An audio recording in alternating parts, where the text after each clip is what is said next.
Imagine you're at a party and the sound of your voice becomes the topic of discussion.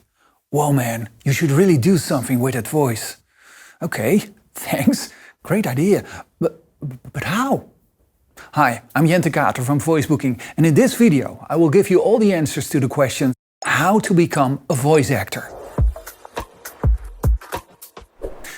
Before we continue with this video, it's important to understand that voice actor work is nothing different than modeling, the world of football or advertising. You have to be able to do something special with your talent. And why? Well, I don't want to burst your bubble already, but just go to LinkedIn. Do a simple search on voiceover. There are over 1 million people on the planet who claim to be a voiceover. Claim to be a voiceover. What do you need to be able to do as a voiceover? The crazy thing about good voice actors is that they talk as if they are making the text up on the spot. While, in fact, they are reading out a script in front of them that has been analyzed and rewritten over and over and over again. An attractive voice alone is definitely not enough. More than anything, it's the way in which you bring the text to life. So it's vital that you can easily identify with the script. To put it in another way, you need to be able to take direction. Direction. That's more important than having a great voice. If a client asks you for a business-like but friendly voice, to emphasize certain words, to take a bit more speed in the third sentence and to slow down in the next, but then again not too much, and then put a small pause after the brand name, then you as a voice actor needs to be able to adapt and deliver on those wishes. If the client then asks you to do this 10 times over again, exactly the same, but just a little bit different, you have to understand in which direction they actually want to take it. What sort of voices is the client looking for? These days it's really important that you have a natural sounding voice, like you have just been pulled off the street.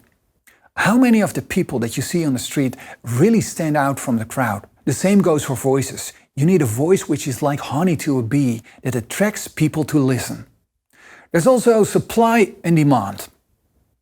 There aren't so many deep, low voices. Okay, there are fake DJ voices, there's plenty of those. On the other hand, someone with a light voice, no matter how pretty, is going to have to join the back of the line, but don't let it put you off. At Voice Booking, we look primarily at the salability of a voice.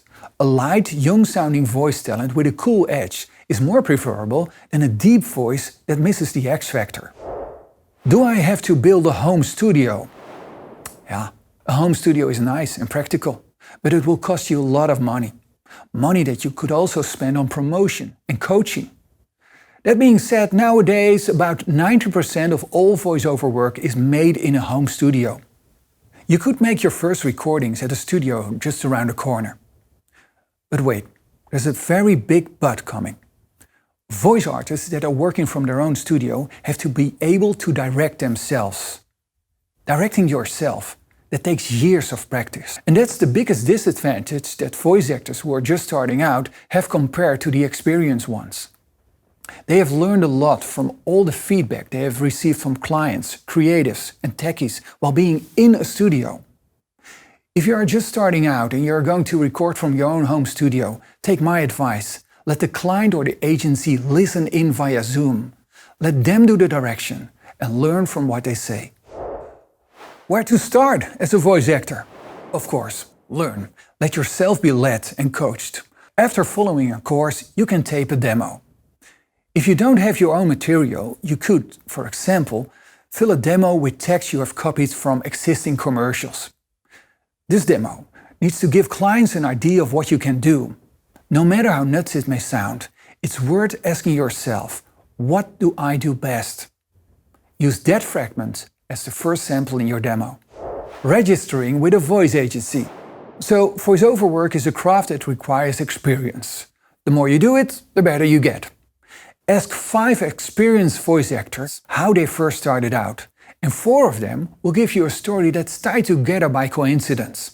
Some started in local radio and got asked to do promos, others in theater, and sometimes they just knew someone at the studio.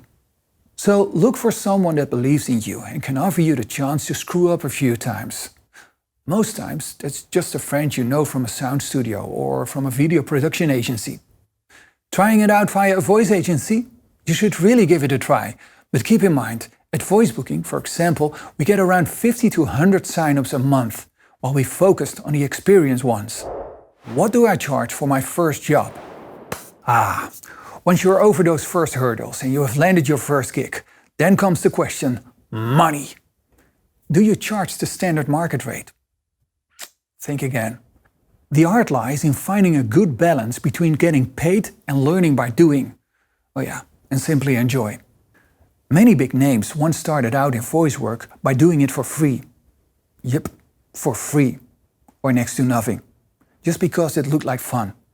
What you could do is invest €500 in Google AdWords on the search term free voiceover. And then as your client comes back to you with a second job, then ask for money. If you really have the talent, it will be your best investment ever. And that's it. I hope it helps you get started as a voiceover. If so, please like and subscribe to our channel. If you still have some questions or you want some personal advice, please let me know in the comments. If you are an experienced voice actor, I'm wondering, how did you get in voiceover work? Just let me know in the comments as well. For all of you newbies out there, best of luck and I will see you in the next video. Bye.